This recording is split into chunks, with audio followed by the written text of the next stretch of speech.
ہیں، تمہارے ملازم ہیں، تمہارے غلام ہیں، تمہارے مزدور ہیں، اخوانکم، یہ تمہارے بھائی ہیں، جعلہم اللہ تحت ایدیکم، اللہ نے ان کو تمہارے ماتحت کر دیا ہے، اب فاطعموہم مما تاکلون، تم ان کو وہی کھلاؤ جو تم کھاتے ہو، والبسوہم مما تلبسون، اور تم ان کو وہی پہناؤ جو تم پہنتے ہو۔ محدثین اس حدیث کی تشریح میں لکھتے ہیں کہ ایک مزدور کی اجرت اور مزدوری اس کا معاوضہ اتنا ہو کہ جتنا مالک کھا پی رہا ہے، اپنے اخراجات کر رہا ہے، کم از کم اتنا نہیں تو اس سے کم از کم اس کے لگ بھگ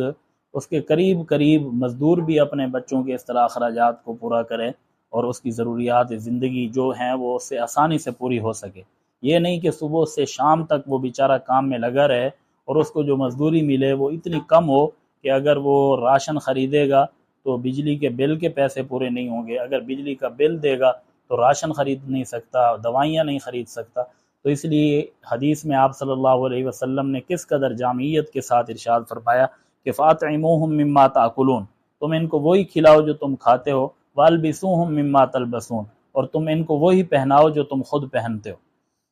لیکن چونکہ یہ سرمایہ دارانہ نظام ہے، یہاں مزدور کی اجرت اتنی ہوتی ہے کہ اس کی احتیاجی، اس کی ضروریات برقرار رہیں، وہ اسی پریشانی میں لگا رہے اور کام میں لگا رہے۔ لیکن اسلام اس کے برعکس ایک نظام دیتا ہے کہ جتنی آقا جو کچھ کھا سکے پی سکے اس کی ضروریات ہیں، اسی طرح غلام کی، ملازم کی بھی وہی ضروریات ہیں۔ یہی وجہ ہے کہ جب حضرت ابوبکر صدیق رضی اللہ تعالیٰ عنہ خلافت کی باغ دور سنبھالتے ہیں، جب ان کے وظیفے کی بات آتی ہے تو وہ یہی بات ارشاد فرماتے ہیں کہ میرا وظیفہ ایک مزدور کی اجرت کے برابر ہوگا۔ لوگوں نے کہا کہ پھر آپ کا گزارا کیسے ہوگا؟ تو ارشاد فرمایا، بڑے تاریخی الفاظ ہیں، کہ میں ویسے ہی گزارا کروں گا جیسے ایک مزدور گزارا کرتا ہے۔ اگر میرا گزارا ممکن نہ ہوا تو میں سمجھ جاؤں گا کہ مزدور کا گزارا بھی نہیں ہو رہا، تو میں اس کی اجرت بڑھا دوں گا تو میری اجرت بھی بڑھ جائے گی۔ خیر، بہرحال اسلام نے محنت اور مزدوری کو